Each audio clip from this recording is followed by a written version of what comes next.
How many? So far, that's only us. But I changed the link just now because the previous one was not working. So Okay. it will take a while. We'll see. Okay.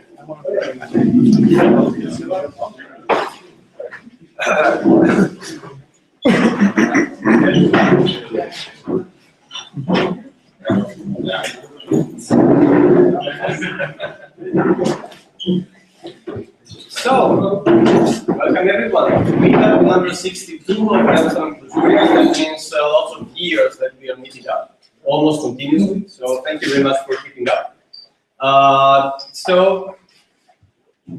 Yeah, the news of today is that we are live on Google Hangouts right now. So, even for the next times, I will try to not be lazy and organize it again, and it will be available on streaming, so you can just follow link and you can be in the meetup just virtually.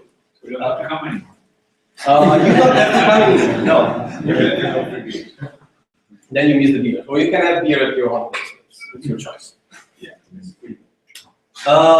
So we are here hosted by Treatwell. As you can see, it's a beautiful place for a meetup. We have free beer, free pizza, so yay Treatwell. And I would like to have the CTO of Treatwell saying something about the company, what they do, and why they like to have us here. Yeah, sure. So, welcome everyone. I'm Martin, CTO of Treatwell. I'll be very, very brief. Treatwell is a company that's we actually are putting supply and demand together in the beauty and health industry.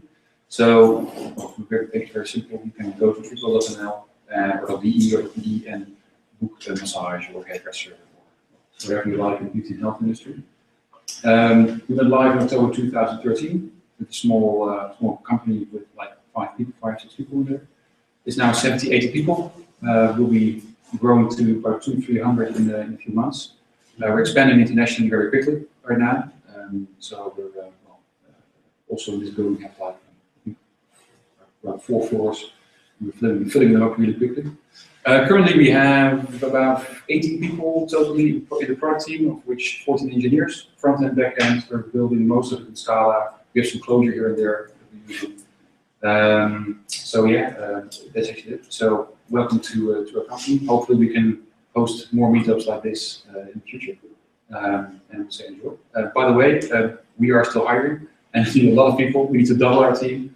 So if for any reason we'd like to talk about what we do and how we do it, and just come to me today or drop me the line by email, and we can talk. So enjoy.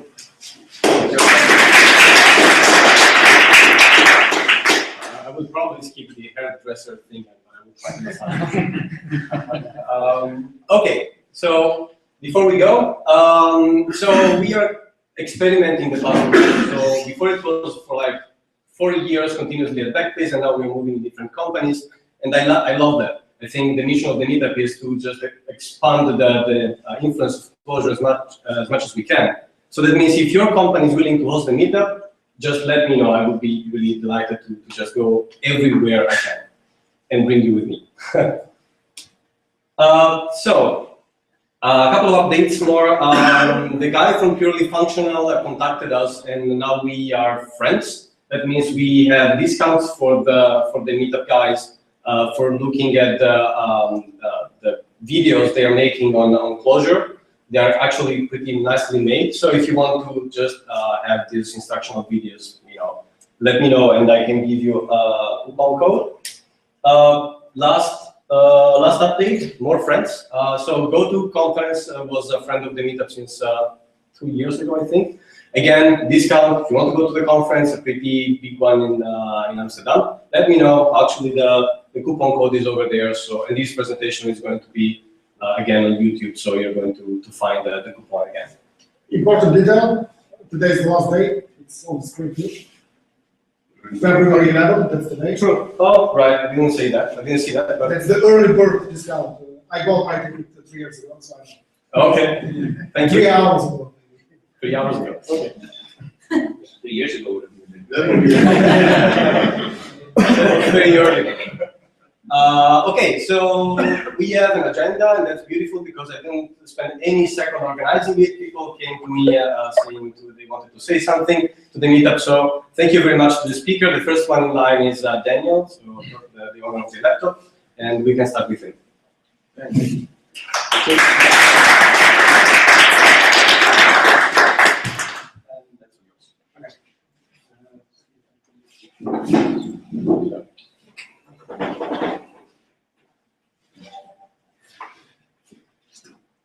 I have 1 hour, I see.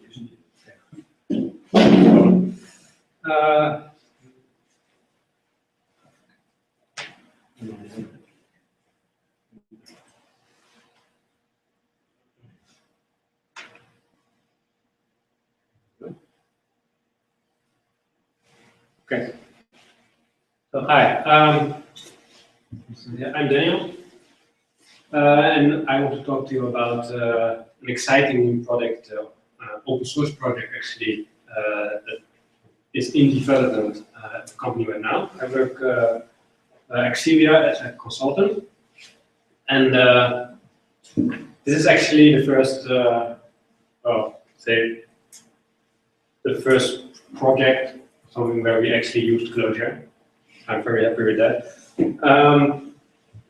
So let me explain the first the problem that we are trying to solve with this one before I go into detail about what it is.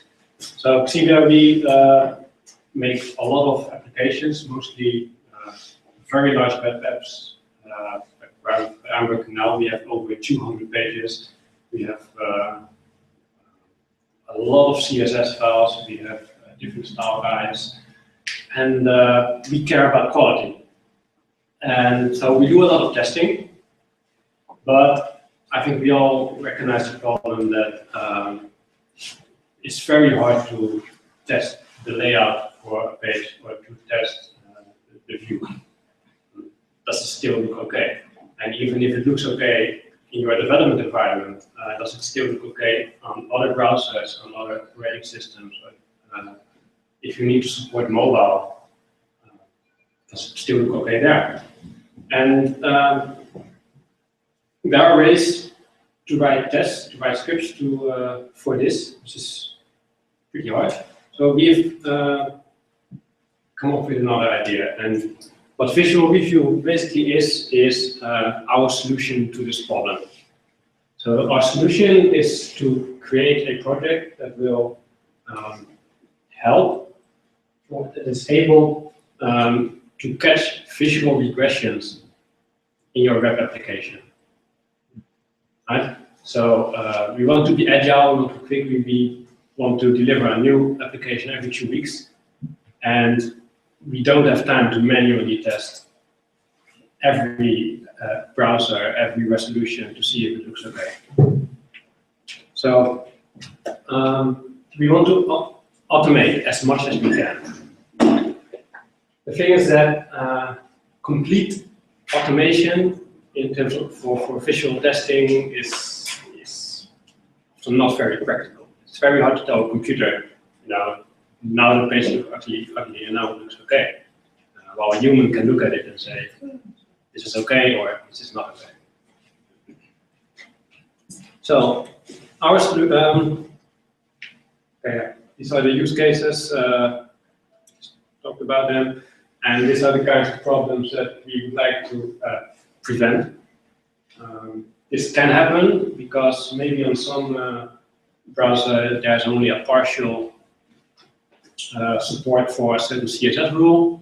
Maybe you just had a Chrome update which disabled some feature, and maybe you need to support IE less than 10, which has limits to the number of CSS files you can actually use, and things like that. And all these, what I told, they're not, they actually occurred in production, in our case. So our solution is to at least automate as much as is reasonably possible. That means we automate the steps where you go through your page, you do all the login and stuff, but we do the actual reviewing manually. Just as we want to make it as hassle-free and as simple as possible. we want to view the differences. This was the previous version of the screen. This is the next version. These are the differences. Is this okay or not?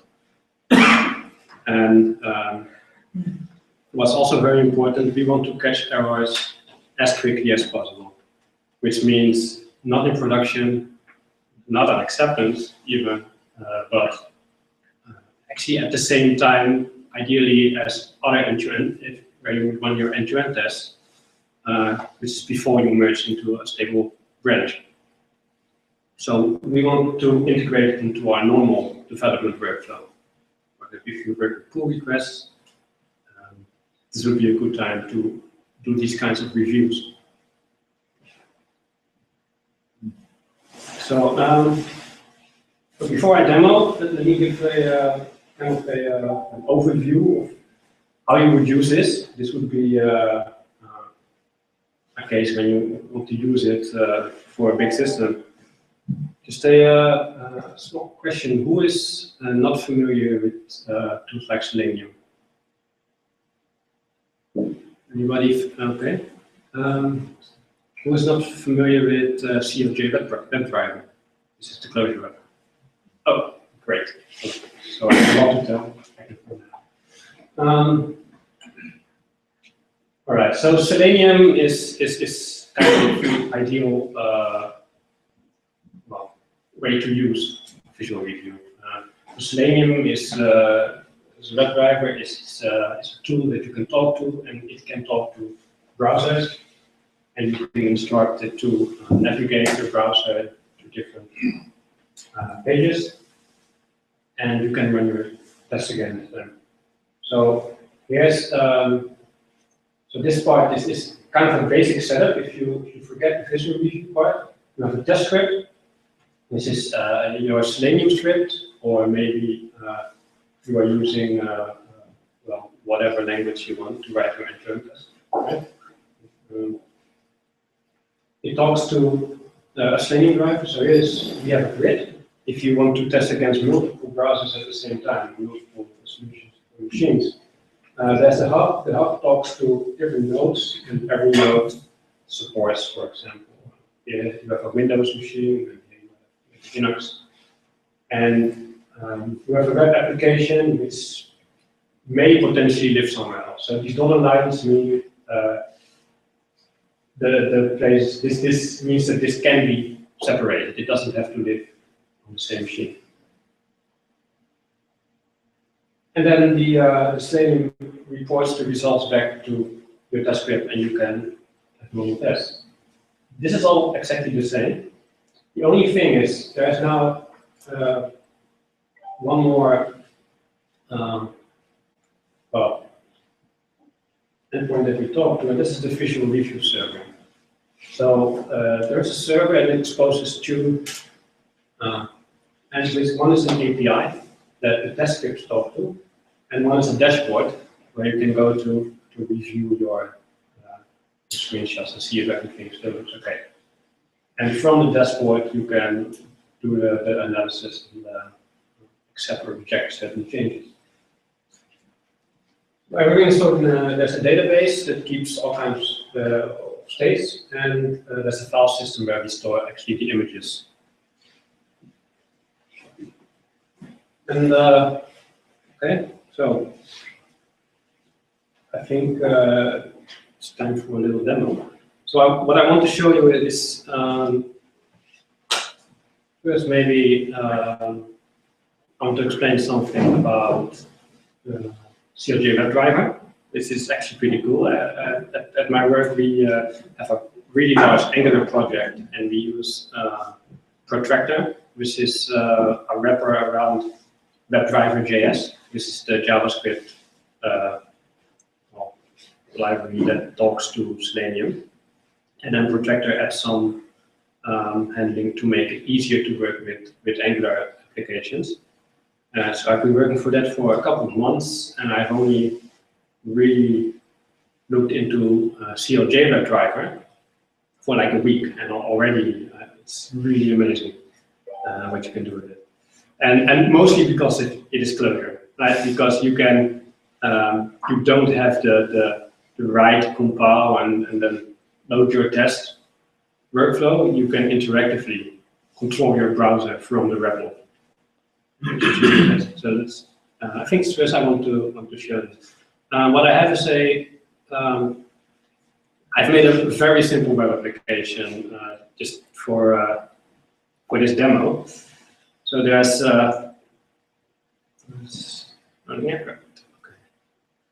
So there's a very simple welcome page. You can go to a login screen by clicking here or here. Well, let's click here. Then sign in. So let's say I want to sign in, and I sign in with some bad password. You get an error. We'll click away the error if I have the correct password. Then I'm redirected to some landing page where there's a lot of text. There's a chart here, and there is some picture. This picture. That's about beer, is it? This is the beer Ipsum. Yeah. The beer Ipsum. The beer Ipsum. Don't tell that. Does anybody recognize the chess game? No. Huh? I think chess is pretty popular among developers. This is Kasparov versus Topalov in 1999. Before he made really surprising move. Okay. Anyway, what I want is to write a test that goes through the steps exactly as I just did. So let me go to this. So I have here this is the scenario, this is the end-to-end test error. Can you make it slightly bigger? Yes. There is presentation. Oh, that is bigger. So CLJ WebDriver just it's like a wrapper around the Java-based WebDriver, but it makes just a lot more pleasant to work with. This is Selenium? This is Selenium, yeah. And they have a kind of a high level. You can go low level, but they have a high level API called Taxi to drive your browser. So, and that's what I will use. CLJ WebDriver Taxi. So let me start here. That's my project. How do I escape presentation? Supposed to. I'm not. You can try all one.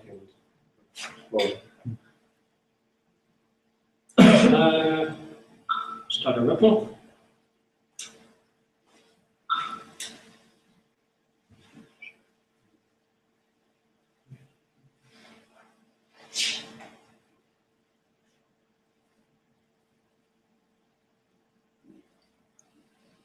Also do one scroll to increase the font. Is it a good presentation? Probably don't. One scroll also increases the font. Yeah. We can actually zoom in. You can probably pinch, yes, too. Yeah. Yeah. That's it.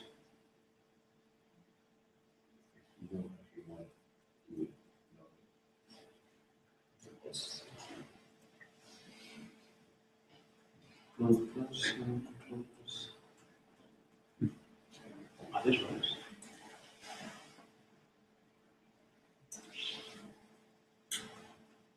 Cool. Right. Is it readable? Because here I can say, hey, I want a new driver, and you don't have too many choices now, but you can choose Chrome or Firefox. So let's choose Firefox. And there it is.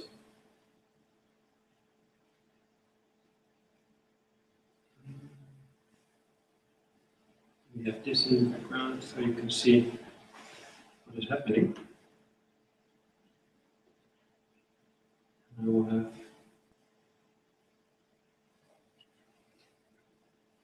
this here. All right. So I'm just using Clojure test, Google Clojure test to do things, but I'll just go through it manually now.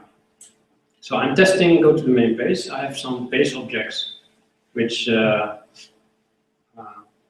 most of the logic. So here is the base object that knows where all the elements are on the page. So I have a function visit that goes to base. I have some things like a welcome header. These are just strings, and the web variable will automatically find the element that corresponds to this CSS selector. And then I have some functions like close this alert or enter some login data into a form.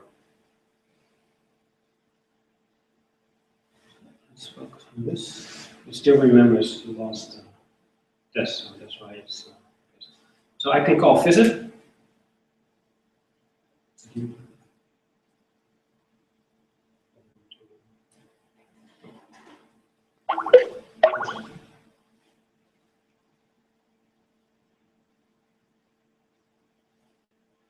Probably didn't set. Okay, let's do it again. Set driver.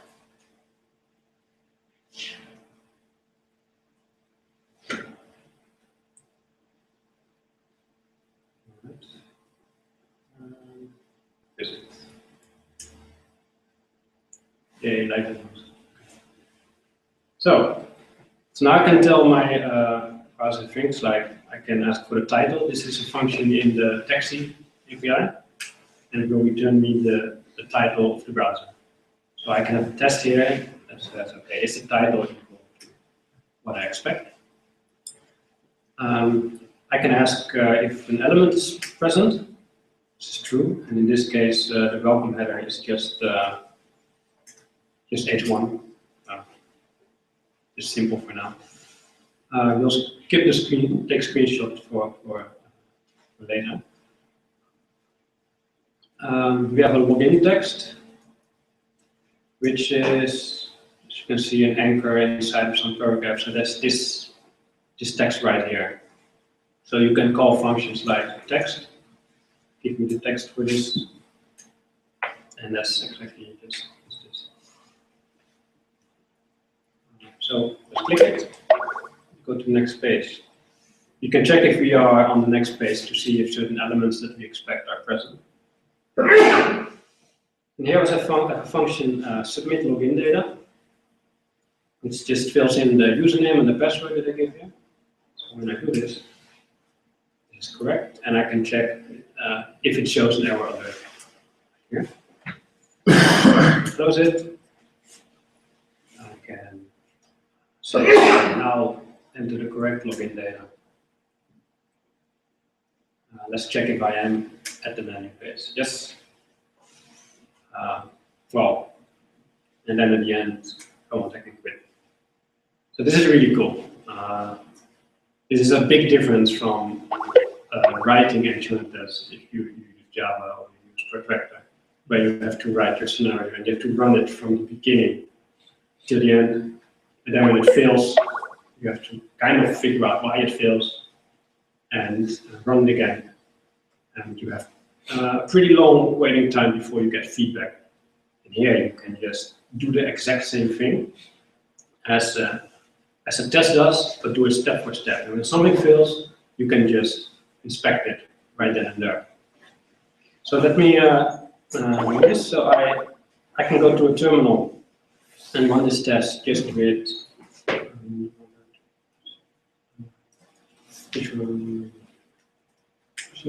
just with line test, for example.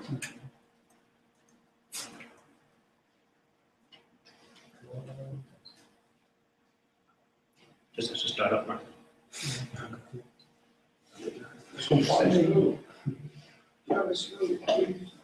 Something went wrong. I know what went wrong.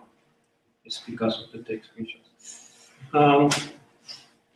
Let me take these out.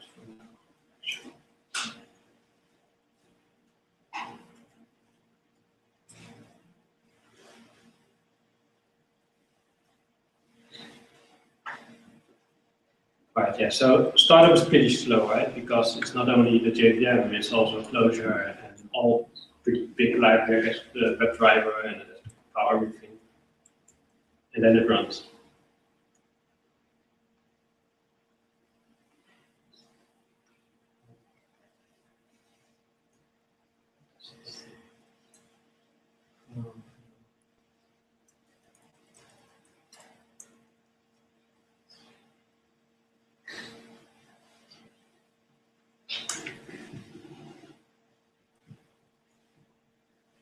All right. Oh, that was it. But don't blink. If you use the protractor, you can actually follow it because it's a lot slower than this. So the startup time is really slow, but when it runs pretty fast. Of course, the nice thing is you can run it from your editor. And if you already have a REPL running, you can just say run this test, and it will spawn a new process. You don't have to start up a new JVM. So here I can just say run this test.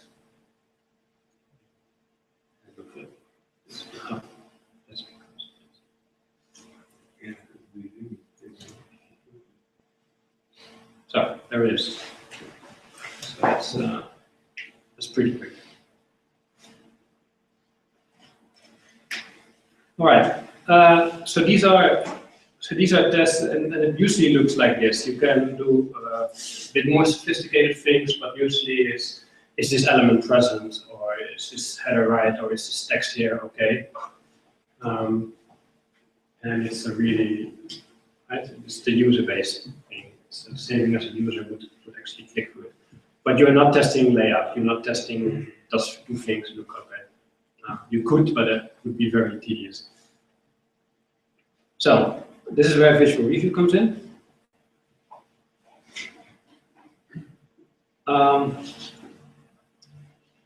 Right now, we have a very simple lighting project. Maybe I can show you the lighting project.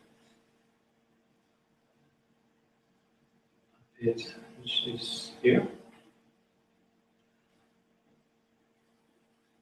So we have, well, it's not even that big. I think it's about 800 lines that we have now. It will start a web server. It has a few API endpoints where you can say, okay, now I want to create a project. You can create projects. Every project would have a number of suites, or scripts. These are subdivision. Maybe you don't want to run everything at once, but you want to subdivide for maybe different user roles. So you have scenarios for this role, this. You can create suites. And in every suite has, you can create a run. A run is where you run your end-to-end tests across all browsers and all resolutions that you have configured, and it will send the screenshots to the server.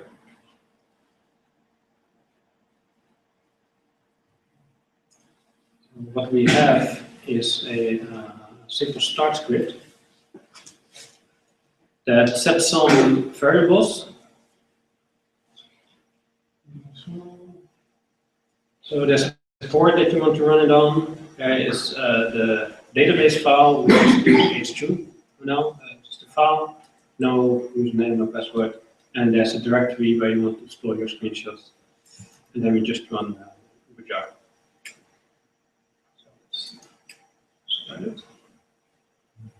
So it started on 47,000.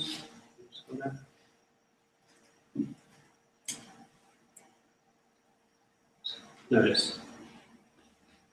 No projects yet. So first you need to create a project. This is something that you have to do manually for every project at the moment. You might make it more useful for you. So example. Visual review, example page.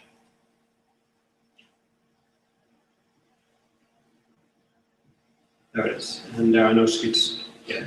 So suites are automatically created when you run a new test.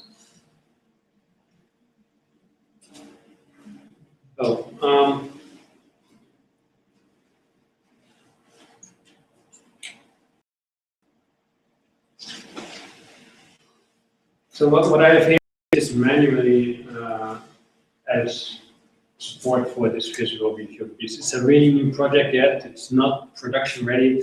We have a plugin to just use it from Protractor, and I'm working on my own personal project is to create one for CLJ WebDriver. So this is a very early prototype version. But basically, what I say here is I say create a new run for this project that I've just created, And this is the name of the suite. This one scenario. And then I want to have this run before I run the tests. And then I can just keep my test the same way that it was. The only thing is that at certain points, I just say, take screenshot, and I give a string, which is the name of the screenshot that will be used to compare it to the next time you run it. So I want to take a screenshot on the main page. Then after I get an error after login, I will say take screenshot with the name login failure. And after I've reached the landing page with the chessboard, I will take a screenshot with the name landing page. Let's run this. There you go. So during this one, it has made screenshots of the page and sent them to the VisualReview server. If I now reload this page, you can see there's now a suite called main scenario, and there is a run. This is the number 1, and there's a timestamp for when this was made. When you get it, you go to the dashboard. So here you see missing.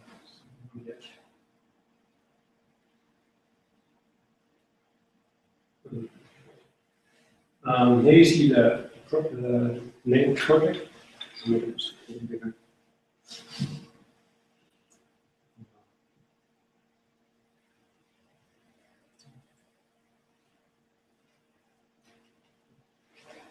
Here's the project name, the suite name, and the run name with the date. What we're seeing here is the screenshot. This is the name of the screenshot I gave it. The percentages for analysis, how much does it differ from the previous version? In this case, there is no previous version, so by default it's now kind of, well, 0%. Icons, you can see what operating system was used and what browser. The version, the browser version, in case you want to test that, and the resolution of the image. You don't see it completely in the bottom right. There is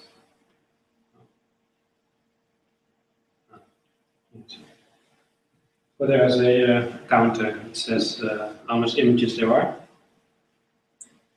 And then at the top right is a menu where you can either approve or reject, saying, okay, this is okay or this is not okay.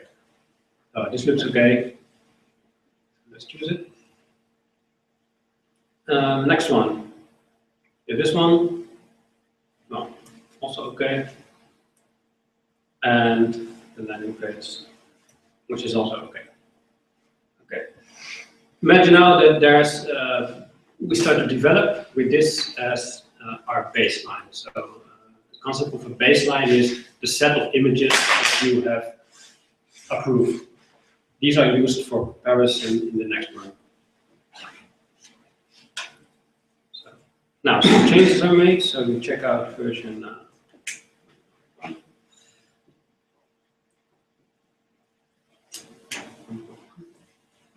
And some changes were made, and we run the test again.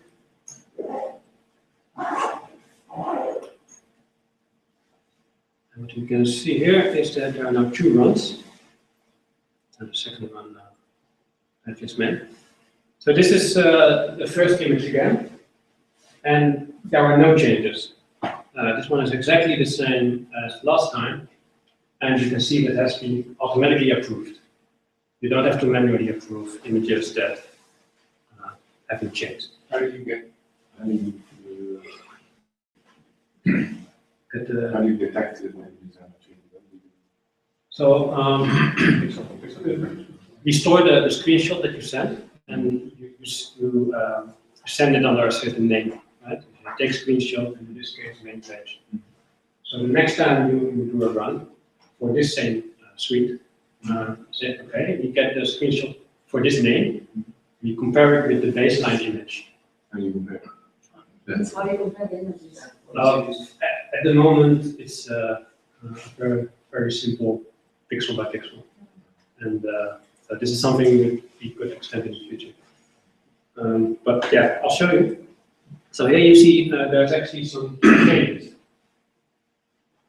And it's kind of garbled. That's because we have this checkbox show difference. If I toggle it off, then we are now seeing the actual image. So apparently the PO wanted that change there. If you look at the baseline, this is the baseline. We've got this string incorrect email address and password combination, and the PO thought that sucks, and we want it to be a little more something that users would rather see, I guess. So you can just switch between them, and you can see the percentage difference here. That's just the number of pixels that were changed, and you can want to highlight the differences. So in this case, I want to accept it because this looks okay, which I can do again with this menu. But everything is also can also be done with the keyboard, so you can go through the images really quickly. If you press A, it's accept. If you press X, it's reject, and X again toggles, it's pending again. So let's just reject it. Go to the next one. Let's see the differences. I can also press D. And here you can see it a little bit clearer. This thing moved to the left, to the right actually. And some move was made on the chessboard, which was Kasparov's actual move in that game. So you can switch between baseline and actual by left and right. If we remove this, we can actually see what changed. So the margin on the left of the image seemed to have changed. Goes to the right, and there's some move chessboard. So let's say that the PO said, well, this sucks. We give away the move, and I don't like the chart, so we reject this. And this is actually okay, so let's accept this. So you can change, you can accept, reject as much as you want, or switch between them. Right? So just to demonstrate, we have now accepted this one and rejected this one. That means that the baseline for this image should not be the actual image here, but should be the previous one, because we are rejecting this diff. So if I go back now to the old version, and I run my tests,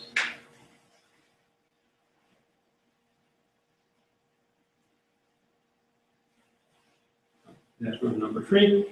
This is okay. Here is a change again, of course. Only this time the baseline is what we want, and the actual version is the wrong one. And this one is accepted because it's exactly the same as the first time. Right? It's the one that we accepted. The one that is rejected is now not the baseline.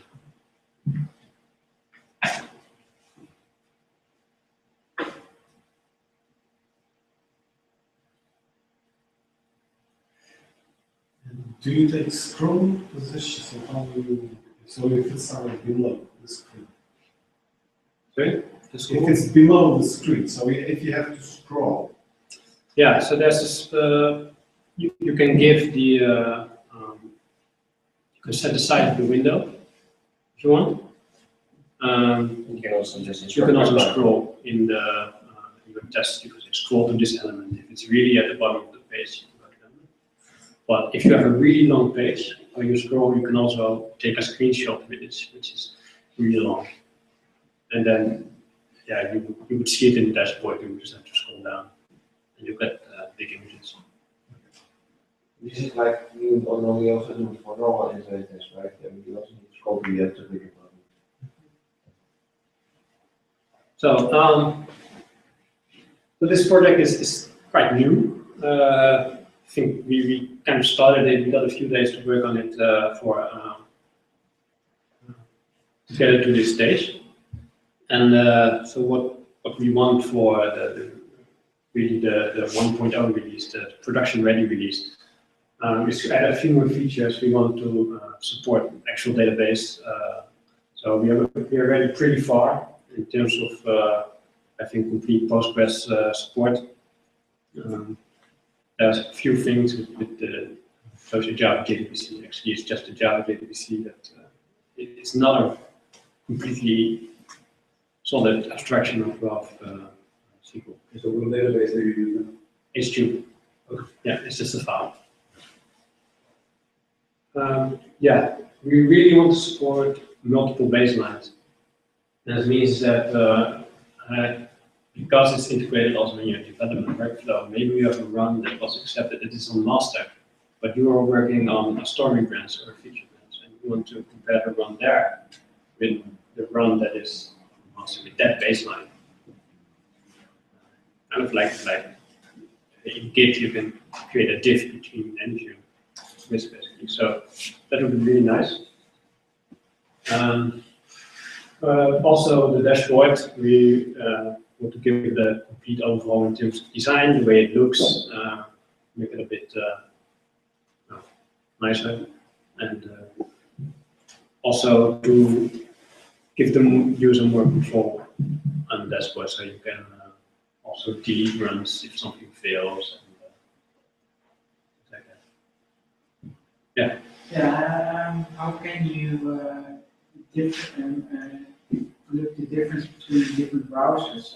Do you have also some kind of algorithm to for example, Internet Explorer has different fonts and stuff, really big issues in difference, for example, to Safari or other browsers? Yeah. How do you want to? Oh, it depends on what you want to do. Do you want to have? Do you want to compare a run on this browser with the next run on this browser, or do you want to look at the differences between running this on Firefox and running this on Safari? Really differences between the two different browsers. Yeah, so you would have the same suite. You would have a baseline, for example, based on Firefox, and you make a run for this exact same suite, same version, and you compare it with your Firefox. But this is probably not what you want, because most of the time if you have different browsers, you will accept each browser in its own, because they will look different, but you will accept them. Yeah, but it depends on what you want, of course, right? Yeah. Often there are small differences, but they are not important. It still looks good, it's okay. Yeah. If you really have the requirement that it should be exactly pixel by pixel the same as the browser, you could, but that's something. What happens now if you use Selenium Grid and running on 10 different browsers? How does it show up in export? So at the moment, every run just creates a new run. So if you have, if you have a grid, and you before you start the script, a run ID is created, and then all of the nodes run the test. That means you have one run, and every screenshot is actually sent under the same name. So let's say the main page is sent from Firefox and sent from Chrome, but they have different metadata. So we send metadata also with a screenshot saying this is the OS, this is the browser, this is the version, this is the resolution, and these should be viewed as different. So you will get both. You will see. We don't have this yet, but what we want is that you can say, okay, show me all the images for Firefox, or just a filter, show me all the images for Chrome. Right now, everything will just come together. Actually, in the release version that we have now, you cannot even do this. That's the number one thing on our list, that we can actually support sending the same image from multiple browsers. Yeah. This is intended to be used by the person who actually makes the changes in the styling. It's a developer too. It's the same unit that writes the test can do this. So it's something that I think is, if you do it in your development workflow, if you do it as part of a pull request, then you can catch it pretty early. But right, and especially setting up a staining grid and right, if you want to have Jenkins or something tell you whether there's something to look at. You need technical people to set it up, but actually approving the images can be done by non-technical people as well. It's because it's so simple. That's actually very powerful to do it by QA, for instance. If you change something, you think, oh, this is okay. You just roll it to integration, and you have somebody from QA actually approving your visual Exactly. Exactly. And you can look at the comments, or at least see that something is rejected before you merge it into your stable frames. So that's part of this. That's the idea, yeah. Okay. Exactly. Yeah. I wonder, I think that could be used not just for visual testing, but when you write a protractor test, you can just say, oh, let me check second row values G-string and third row values negative, but actually we could compare to screenshots to compare all the data and all the results instead of picking protractor JavaScript code to pick up data elements and check them. You can just in one row say this screen run this data. It's run against this. So you mean you have a, if you have something much more than front end testing. Actually, you can make a functional test of whole application. So this screen should run in this data. You can. You mean you have a screenshot that is correct, and you want to see. I know of organization who's done that. Compare screenshots just to check the functionality, not the layout. Yeah. So we could do this. Exactly. Yeah.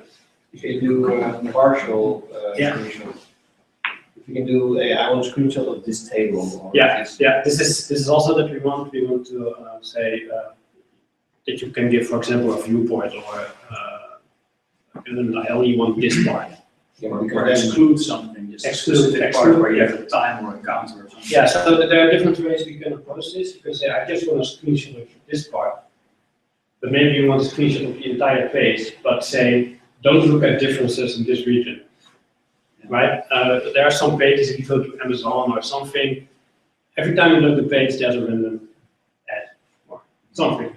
So it changes every time. And although I think it would be a good practice to have it at least reproducible in your development environment, which is where they should be run. It's, you do want support for things like this, more fine-grained areas where you can. do you think it's easy to implement, or do you think it's hard? It's not for 1.0, that's for sure. I don't think it's difficult. You can already check where a certain element exists. You would just send several screenshots with the same test, right? Have the screenshot, this is a screenshot of the little piece, this is a screenshot of everything. This is a screenshot. This is also possible, yeah. And if you can just instruct WebDriver to do a certain part. Yeah. This is already in the API. Yeah. I think it would be more useful if you capture the whole screen and then select what parts you're really interested in, because then you still see the whole thing, and then you can concentrate. You can have like an overlay area where you see your specific difference for your specific test, and the rest is just done. That would require implementing a lot of custom stuff, while WebDriver already has an API which is mature and works. Indeed, but eventually you're going to do pixel by pixel analysis. So if you save just, let's say I want a rectangle from XY, and then you restrict, or you can have even multiple ones for the same page. I want to see the logo, I want to see this, and the rest in between. You know, that's why I think it's more flexible if you can just give multiple checks on the same global overall page. I think it's. And then we just do it also. Yeah. So, but it's open source, so I can just go implement it myself. When you have spare time. Yeah. Right, and these are the things we definitely want for 1.0. And 1.0 it's meant to be production ready. So right now we are not too concerned about maintaining backwards compatibility and API changes. We're still at 0.01, let's say. But when we reach this, we do want this. We do want to be backward compatible and to be usable in production. So this is where our focus is now, and it will be, I think, a matter of in the coming weeks and not years at least. So,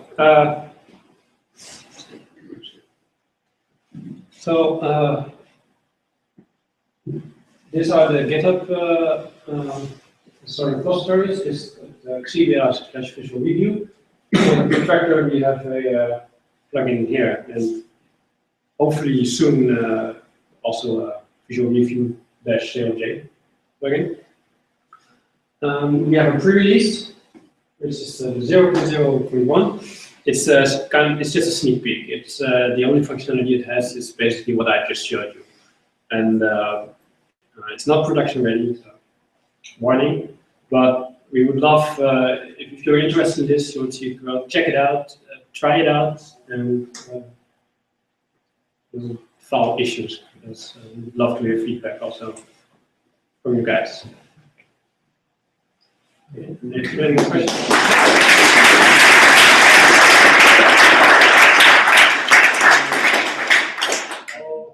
So I guess we take like 10 minutes break, and then we're back for the second talk. And for the guys on the Hangouts, we have 2 guys following us. So I will just mute ourselves and then be back in 10 minutes.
Okay. So saving is also the So, second talk of the evening, we have Joost is going to presenting about event sourcing and how they use it in StudyFlow. He can introduce himself better than I can. So, here you go. Thank you. Thank you all for coming. And, to three go, nice place. I'm going to talk about event sourcing. Just quick show of hands, who sort of knows what event sourcing is? Quite a lot, and who's ever used it for more than just an hour? Still a reasonable amount, okay. I'm going to explain what it means to us, and we continue from there. I'm Joost. I've been doing Clojure programming mostly the last 5 years. I'm currently the technical lead at StudyFlow, and this is my Twitter thing where you can send me messages. StudyFlow is a secondary education platform. We do currently a math course, so secondary education is MBO to VWO. That's people. We provide the courses to slightly more than 100 schools. I think at the moment something like 30,000 students. We built the current version of the system since, well, we built that basically over the summer vacation, and that's running everything. So what's in the talk? I'm going to explain what event sourcing is, very roughly how we implemented it, and what our experiences are looking back over the last couple of months. And I'm not going to go into much details because I have enough slides already, and there'll be another talk maybe, and there's source code available for people to look at online. So what's event sourcing? The big view. There's basically two parts. We have the CQRS concept where it's just the idea that you have the right side of the system has sort of different needs than the reporting and reading and querying side of the system. And event sourcing makes that a little bit more concrete by taking the domain events as your source of truth. So it stores the events in an event store, and you use actions basically store events, and you use the events that come out of the system to build up everything else that you need for reporting. So quick example, which sort of looks like what we do, like parts of what we do at StudyFlow. We have a very simple quiz. You get a question at random. You have to answer it correctly in one go. If you do, you get a nice message saying, well done you. You can continue to the next question. If you give the wrong answer, you get shown another message and you have to start over again. If you answer 3 in a row correctly, you pass. So I think everybody can sort of understand how that's supposed to work. Flowcharts, which is really nice. So we have a question. You either get the good message or the fail message, depending on whether you answer correctly or answered incorrectly over here. And then you have the 3 questions, and at the end, after the 3rd question, you have correctly you pass here or you fail, then you go back to question 1. You can implement this if you take like the standard kind of implementation with some record looking that looks a little bit like this. You have for one user a current question, a user ID, the state of the current answer, which is correct, incorrect, or not answered yet, and the number of questions that you're actually on. So if you get to 3 and you're correct, you're done. And that will sort of is enough to implement the whole thing.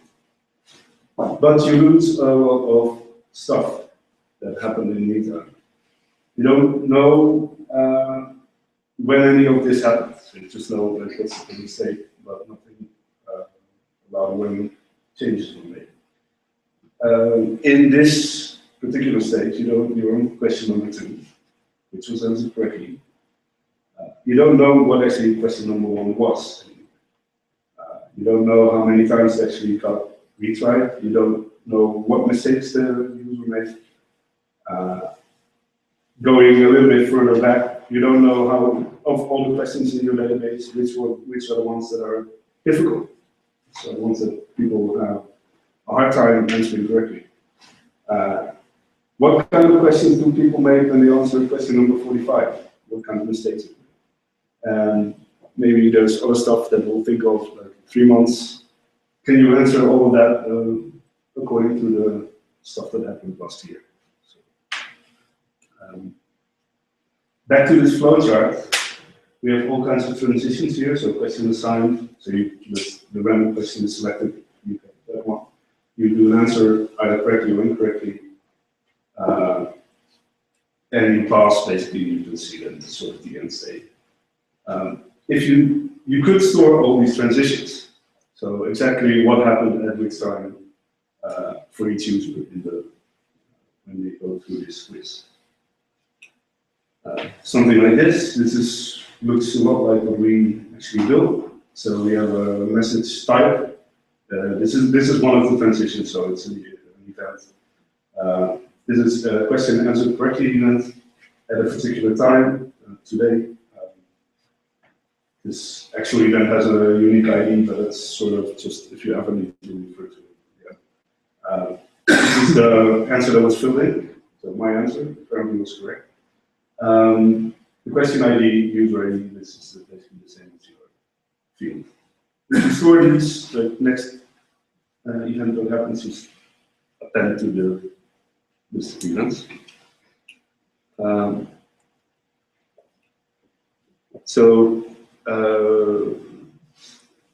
Slightly confused because I reordered the slides a little bit.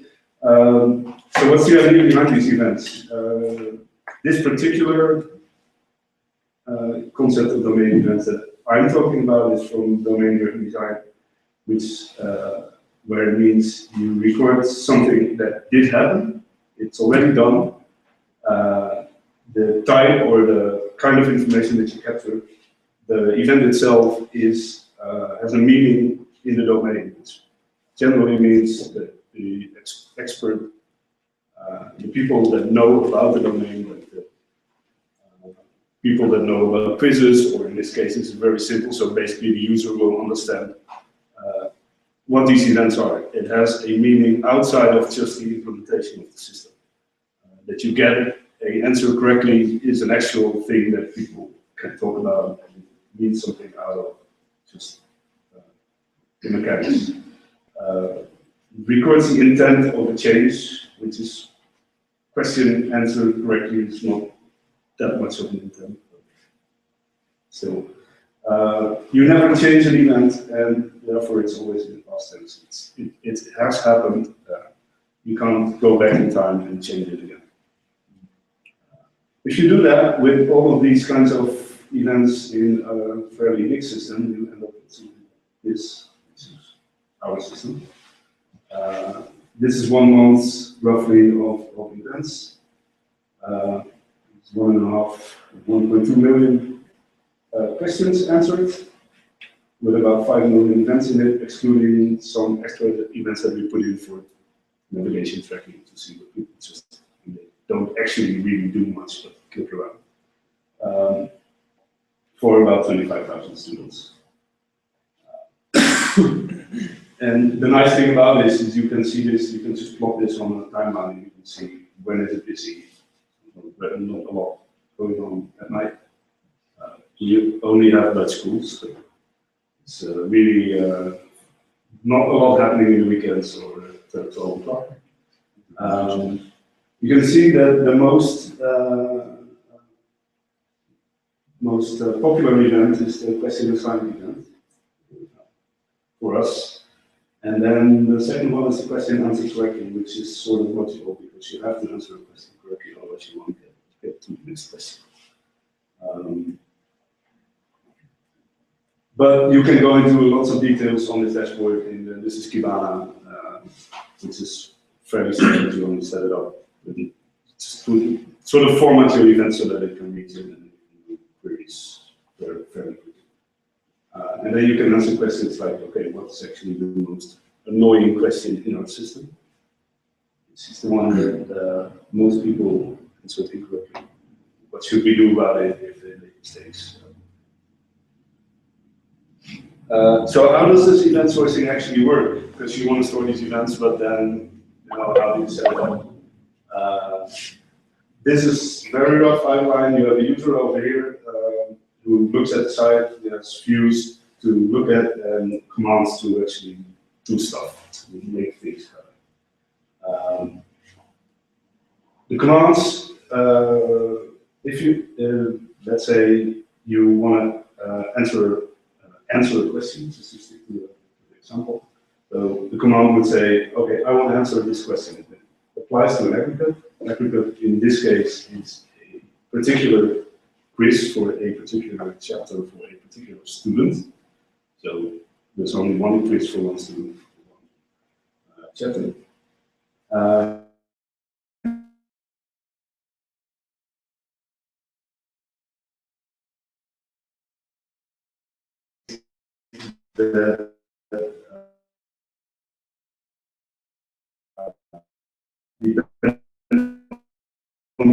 The events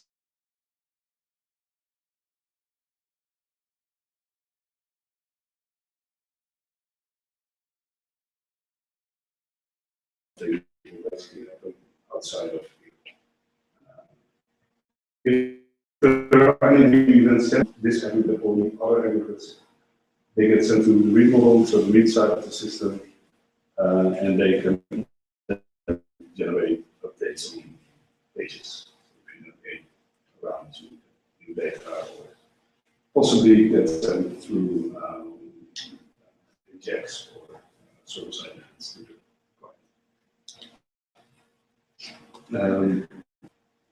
So on the right side, you have aggregates.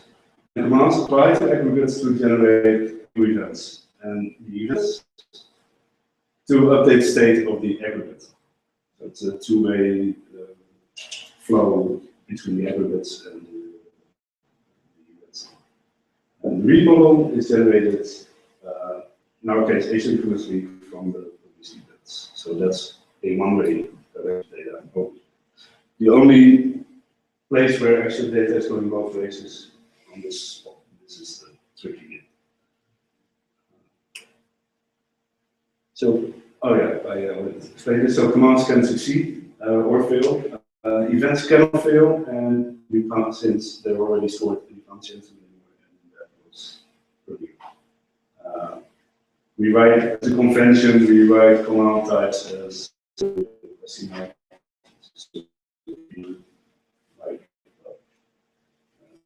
looks for us. So answer question is a command, and double and double command. And once that happens,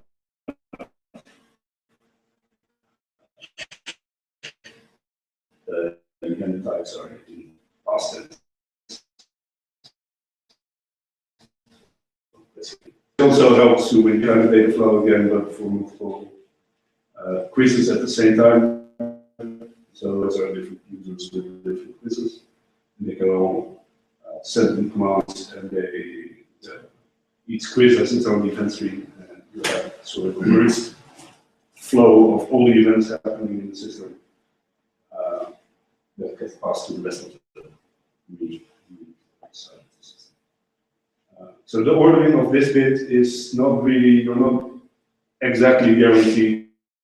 Stuff that happens slightly earlier here will go in this stream before this one. It's only internally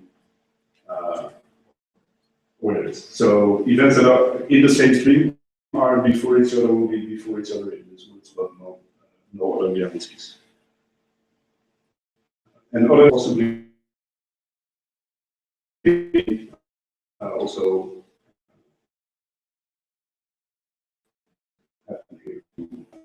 you want to send that stuff and do that when everything is really good. So why do we use event sourcing? Well, I made the case that it sort of matches what we want to do anyway. So we track actions and intents. Students have to interact with the system a lot, so we have a fairly large amount of rights. We have complicated reporting that we don't know what we actually want in it, so we don't want to have a really complicated system where we have to also make the rights work while we have really complicated queries that slow everything down.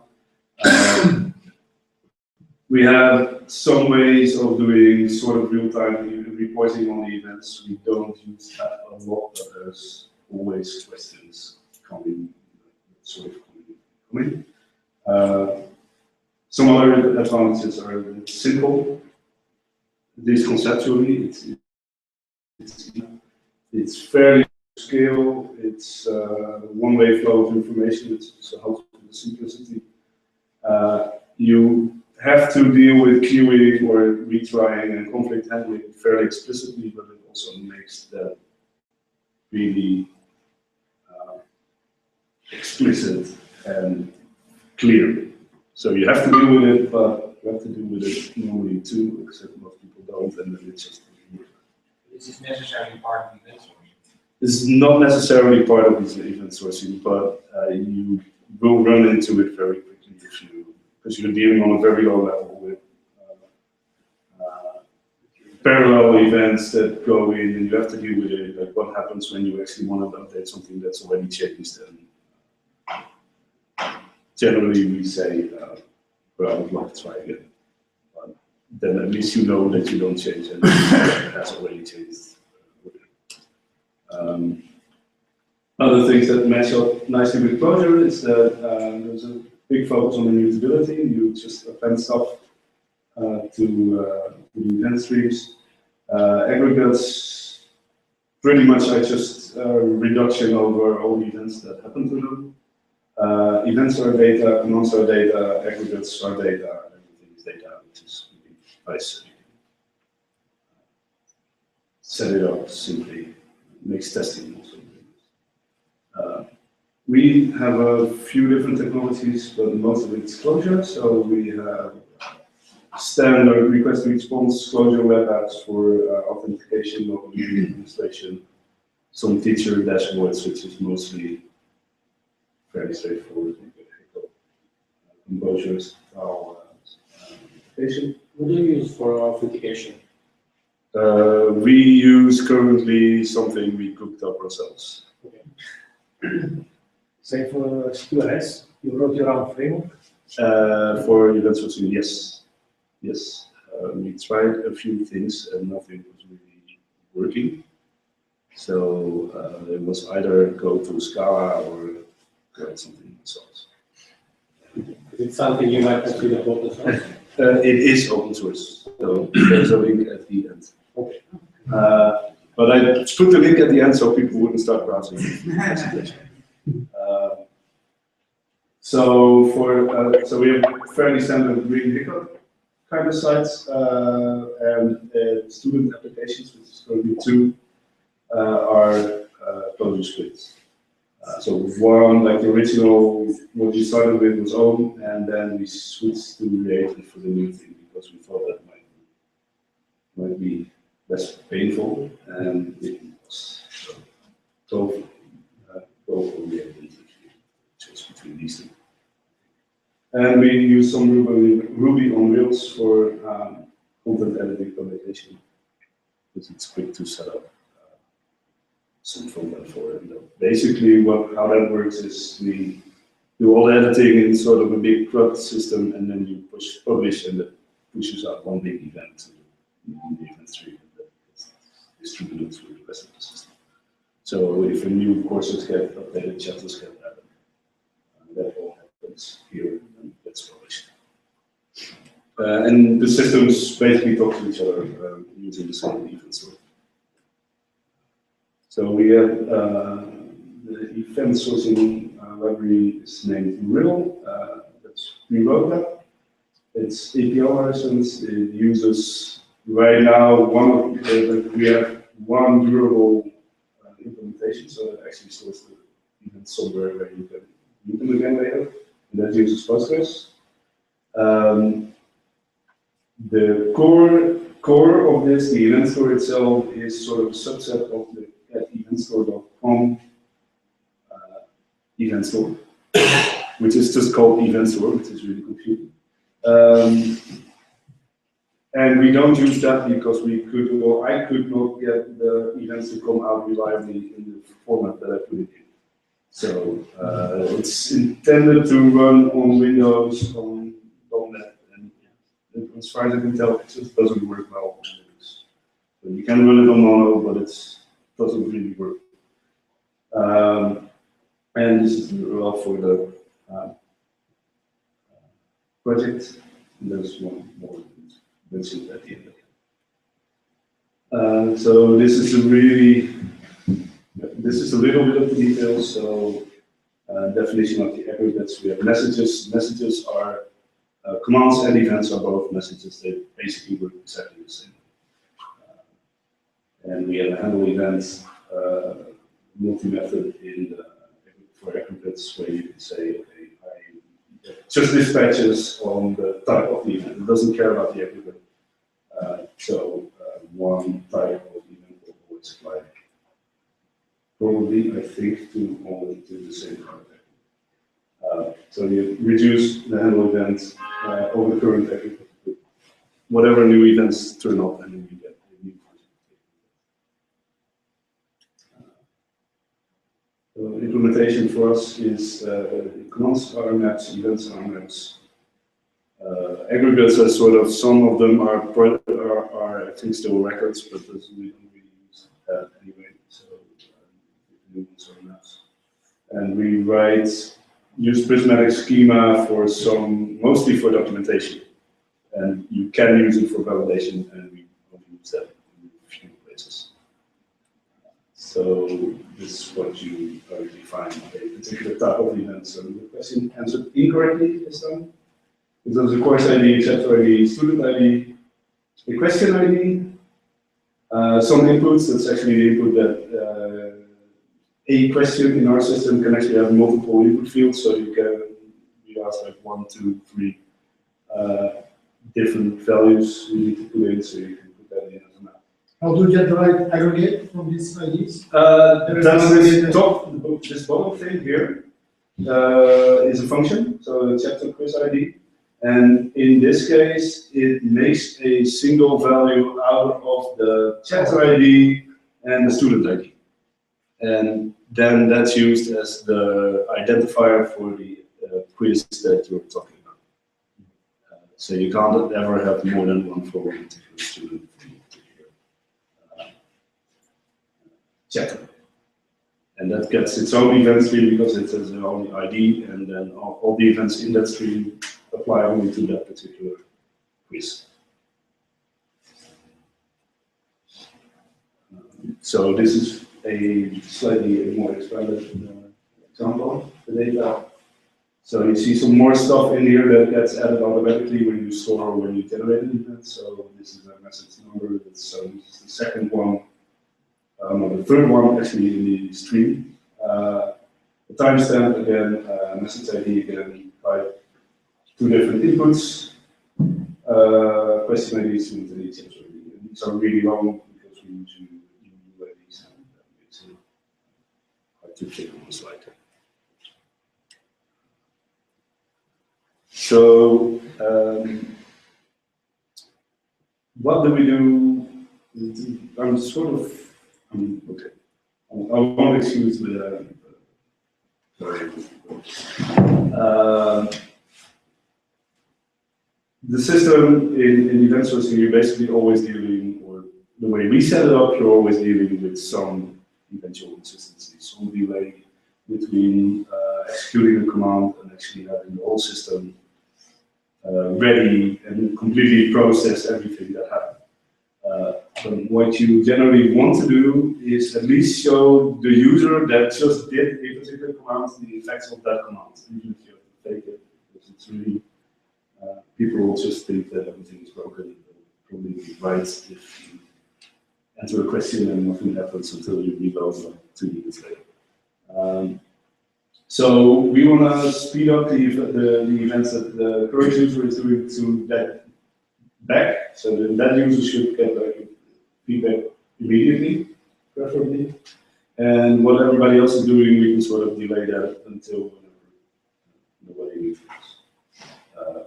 At some point you want to see that, but if that takes an hour, doesn't matter in our case. So how do we do that? For standard pages, so hiccup style pages where you have request response, you execute a command, we redirect to a new page, and because the commands actually, if you execute a command that generates, you know the events that gets generated, and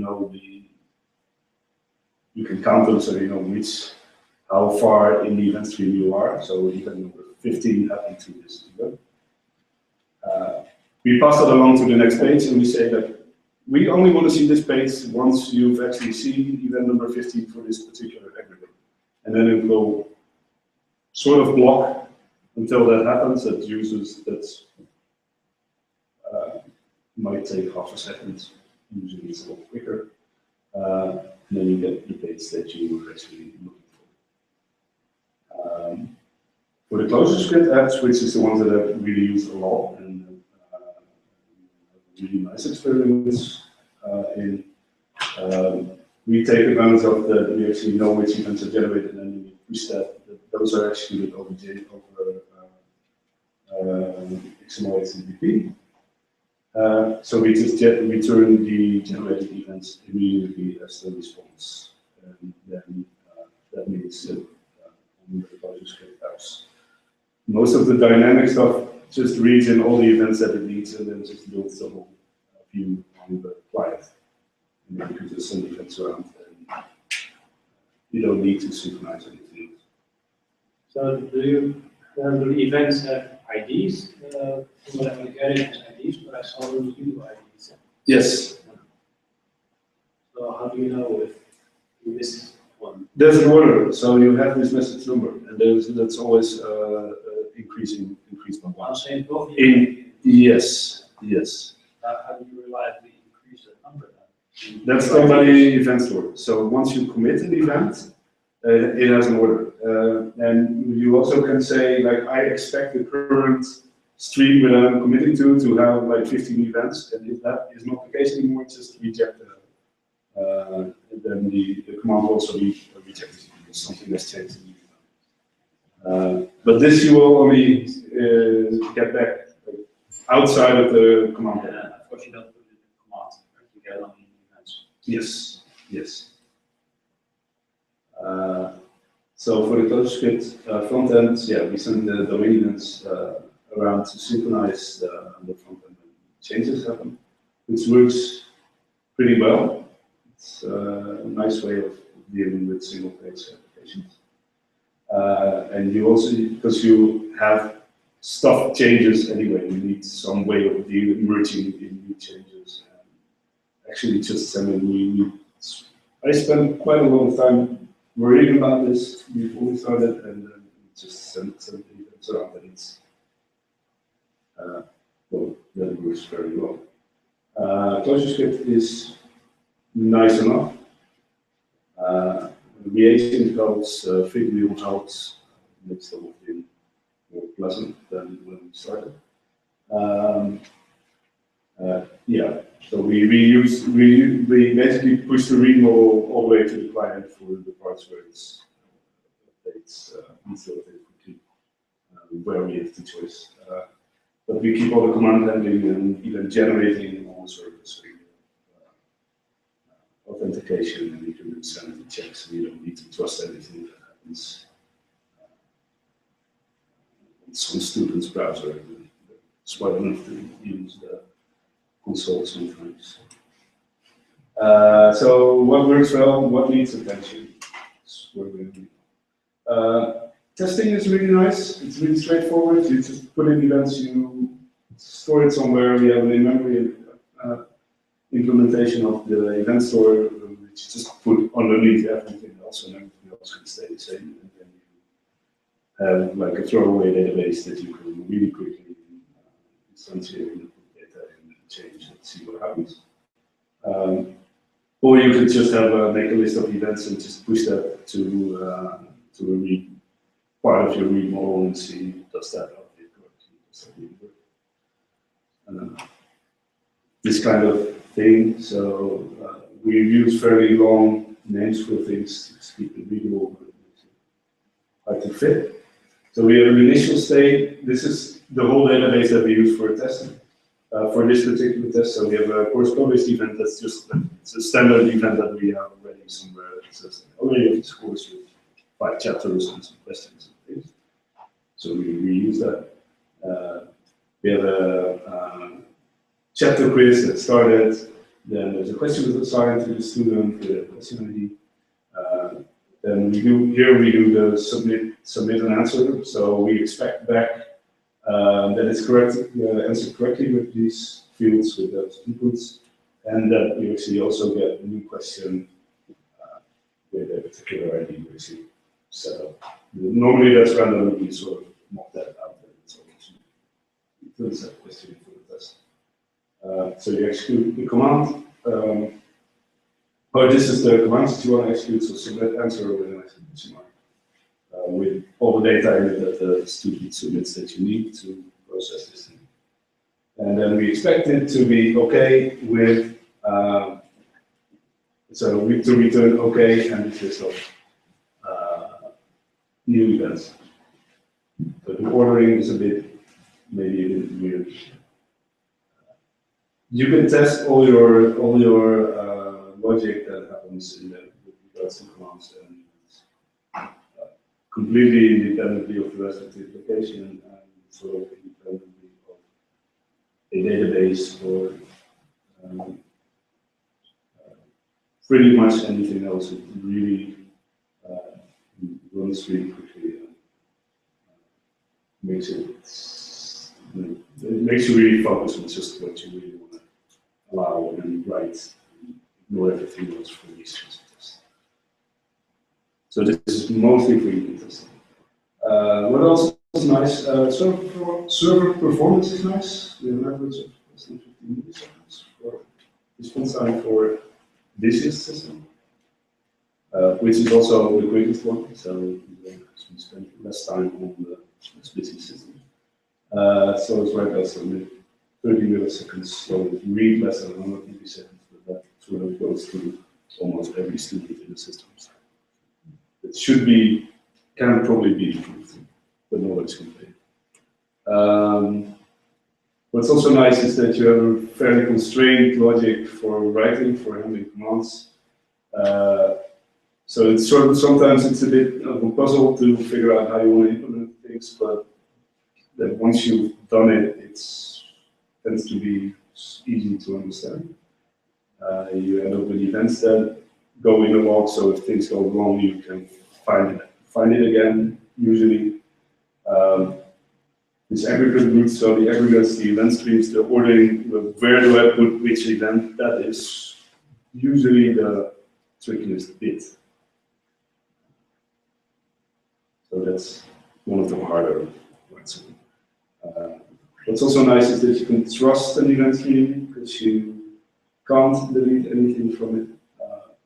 It is only event only, unless you go completely around all of it. You almost never need to modify anything, any event, unless you really make a weird mistake. Bugs on the read side, well, yeah, you can fix that, and you know it's not wrong. It should not have any impact on what actually goes into the system. Yeah, like I said, you can track what's going on. You can see what happens when things go wrong. Really hard to lose data. What does happen sometimes is you get loads of events coming in that actually make no sense. And that's something for now, I think up to now we've ignored all of them. But possible, but it's possible that you will end up with something that will go so many events that you really have to throw someone out. We've not run into that yet. What's also sometimes annoying is you get, because you have multiple views on the same thing, the same kind of data, that it gets a bit much. So you have a command view, which is the aggregate, you have query views, usually more than one. If you have single page applications, there's more views there. So if you change anything or add events, you have to be careful about, okay, what impact, which of all of these things are actually impacted by these new changes. So some of that is probably because we don't automate any building of it, and we make things less automate away some boilerplate, but the CQRS split that we use basically says that you at least always have 2 views of everything, and sometimes that's already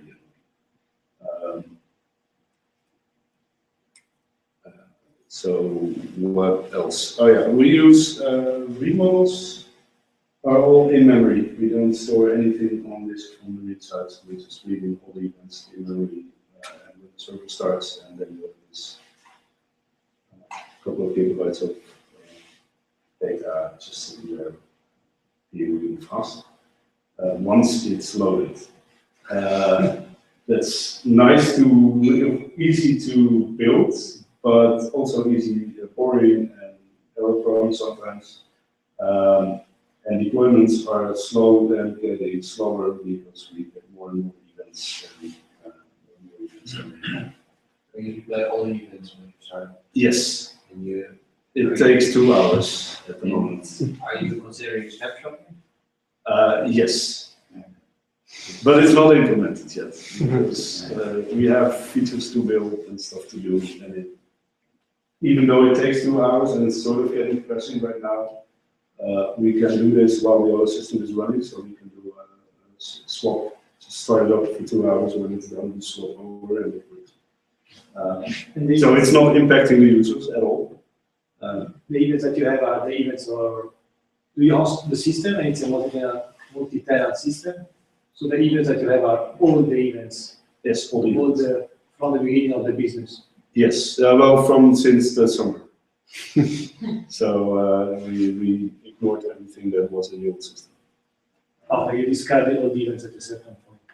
No, we have no events before. So we built this system with event sourcing, and that's been running since June, July, somewhere. So those events are.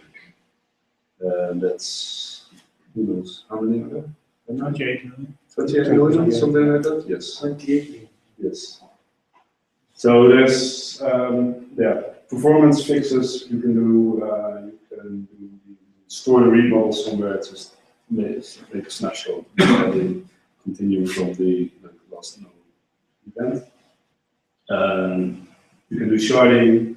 For instance, almost all of the data is per school at least. So if we split it up over multiple, if we split up the streams according to different schools, then we could easily shard it over 4 instances. Make the shard time 4 times as fast. But I think by now we're mostly looking at this snapshotting the read model state. Big problem with that is if you ever need to change the read model data in the read model, like the way it actually processes the events, you still need to rebuild it. So it should better not take too long to do. But a day is possible if you don't change it too much. Some references with the docs from the event store. There's an event sourcing pattern article on MSDN, but those have impossible URLs. So just search for that. And a bunch of books, domain-driven design, implementing domain-driven design, and so enterprise application architecture. Especially the first 2 books are talk in depth about how to build, how to design your business logic in terms of events, and I think that's how to make that sort of reliable and understandable. I think they're really good.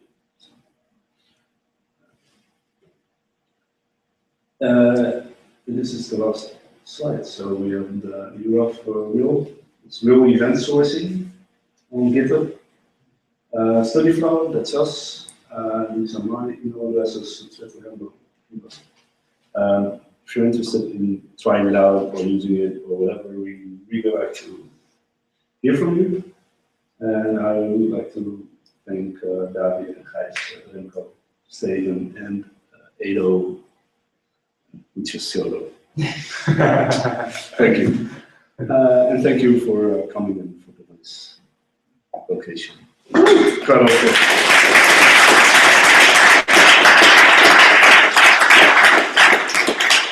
I don't know if you can do questions. I don't know. Ask questions. Yeah. Questions? Yes. A lot of the advantages you get from event sourcing, you also get from using Datomic. Yes. Because Yes. typically, when it's different to use I can't understand the licensing from Datomic, but that's sort of secondary. One difference, like a conceptual difference between event sourcing and the kind of thing that you store in Datomic is that you really try to capture the intent in the event and not actually necessarily the results. So, as far as I understand Datomic, you're sort of storing, you are storing sort of differences over time for actions, but you're not necessarily making a distinction because of the reason for the change. So you're updating properties on things, or it's very generic. Yeah. Very domain specific. You have to give one model in Datomic. Yes. All the data. Yes. Again, you have multiple models. You have a right model. Yeah. And you actually, the thing that you store is not a model. So the thing that you store is it is a model, but it's a sort of really only a time-sliced view of the things that happen instead of the datums that may change, right? So in Datomic, you have the typical example, I think, is something like the name for a person has changed for whatever reason. But the thing is, you want to know the reason. So then you actually don't, or maybe you can store that in Datomic, but that's, as far as I can tell, it's not really optimized for that kind of thing. It is sort of optimized for seeing what's the current state of this particular thing, or the state earlier, or when did this change happen, but not necessarily what did somebody mean at this point, and what should we do with it? Maybe you can change your mind later about what that actually means to your data. And that's something you can do with event sourcing. That's a big point with Datomic. You can't change your snapshots retroactively that way, basically.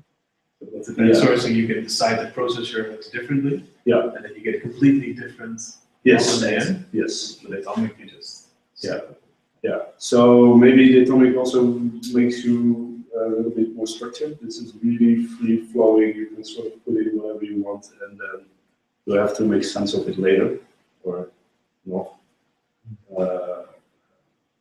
Which is also, you can put in loads of stuff that you just never look at, except, when maybe later want to see like the tracking that we put in, for instance. Just go, oh, somebody navigated to this page. No, we don't really do anything with that except in some reports. You just put it in. One of the strong points of event sourcing is that afterwards you say like, oh, I need to report on this statistic, and you can just replay the events for a certain thing and review on this and then record it again. Yeah. And then just out of nothing, you have a report for statistics on all the things that have happened already. Instead of the normal thing right now is like, I'm going to add this functionality and it will record now. Yes. And yes, exactly. Only this is what very smooth. Yes. Recording your intent instead of just data. Yes, because you have to make, you can't necessarily always make think upfront about what you actually want to know. And people, well, we don't have the time to build everything at once, so sometimes features get postponed, and we do know that feature is coming, but sometimes questions come up out of the blue, like, can you answer something about our students? And then you just say, well, okay, it's pretty sure. And you have like half a year's worth of data just to look at. No, you haven't lost anything. Yes. I didn't see anything in the events part of version. So how do you handle it if you want to add to your event? Yes, generally, because it's just maps, if we add properties to the events, we add them when we update that. So we don't, and if you need properties like retroactively added to all events, like defaults or something, we have a migration map. It just basically maps over all the events and says, oh, this is the type of event that this is an old event, so it just looks at it. Because if it's missing this property, then I'll add it. And we don't do any explicit like a schema of a version of the type of event because we haven't needed it yet. If we would need that, we'd probably introduce a new type. So it's just the principal question and answer v2. It's not come up yet. Probably also reduce everything before a certain date with one function, and then after version switching. Or you do run it like right now. We basically say we have this mapping thing in place. So once you start it up, it reads the events as they were, and updates it when you read it, and upcast it to the new version. And if you want, at some point, you can just say, okay, well, this is enough. We'll just write it to a new event story, and then use that one as the new source of truth, so that you don't have to keep upgrading. Yeah, maybe you like keep the migrations, and at some point you decide, well, the results of that, it's the new events. That's fine, so let's keep this one. So what is the deployment strategy that you have? All these different components that you have? There is a rate set, there is Yes. So they work in different VMs. So Yes, we have different VMs for all of them. And we use currently Capistrano for deploys. And sorry, we have proxy in front. So basically, we have normal running. We have 2 servers for everything except publishing. So what is the protocol to send the event? Is it HTTP? To the event store. Yeah. That's JDBC, so it's used Postgres directly. So From every the component server. talks to the database directly to store the event. Yes. Okay. So where is this ID generation thing coming into the picture? We generate that on the machine that generates the event. Because it's UUID, so you can do that. So there is no ordering required for There's an ordering for the event. So if you commit an event to the event stream, you have to explicitly say, I don't care about the ordering, so this is an event that can always be appended to the stream, and that is rare. Usually you say, I need, I'm putting in this event, I give it the number, that's in a separate field, and it just has a unique constraint, so you can't put in a new one for the stream that you're actually talking about. So if there's already an event in there with that number, it just gets. So there is Postgres will just timestamp stuff as well. Yeah, but that's basically that timestamp is just for reporting. So we don't use that to make a consistent view. This numbering, this is within the stream, you say? Yes. How small is the stream? As small as we can get it, because the smaller it is, the better it works. Yeah, but if you say I want to add a question, or a user answers a question. Yes. What's the stream? Is In it the- user does, or is this only updating from answering, or is it everything the user does in a certain session?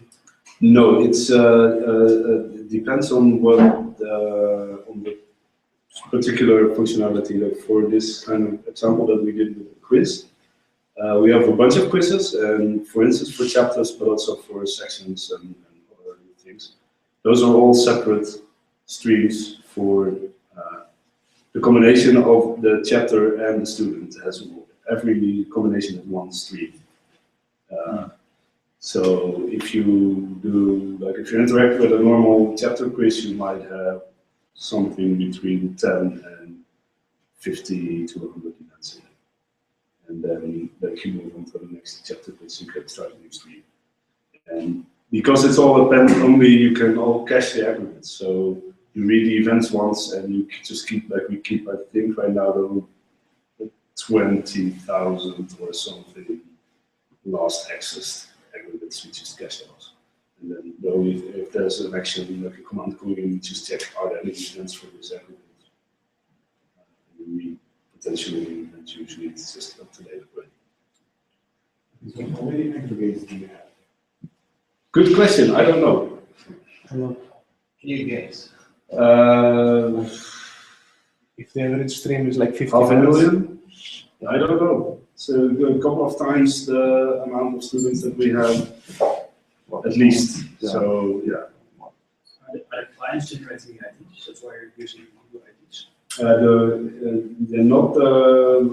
Potentially, we could use the front end, like the client side code to generate IDs, but I think right now all the IDs are generated on the servers, but not but they're not generated by the events. It's generated by the users.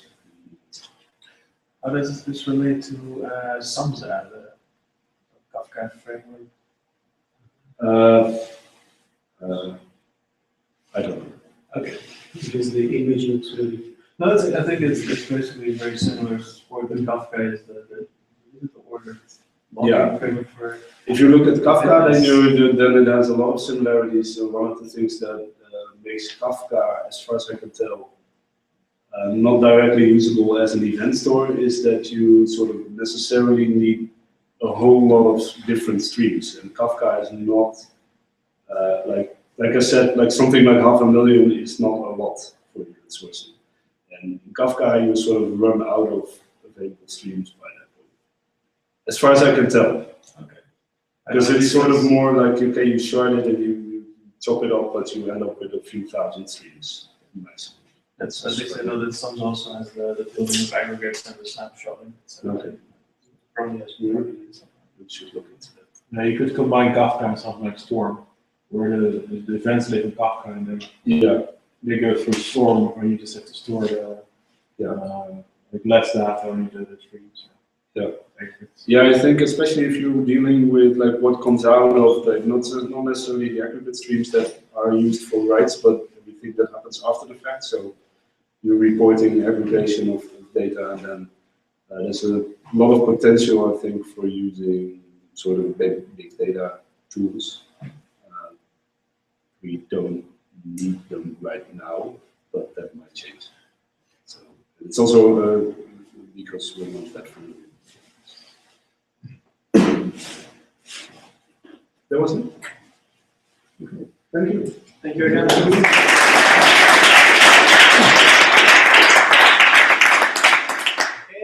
was last presentation for tonight. Thank you again to people for hosting us. It was an amazing location, I think. And it was lots of fun tonight. And that brings me to two questions. Again, if you like to host a meetup, just let me know. If you like to be on stage and present something cool and awesome to the audience, again, let me know, and I will just facilitate. That's it. Thank you very much again, and see you in 1 month's time. Okay?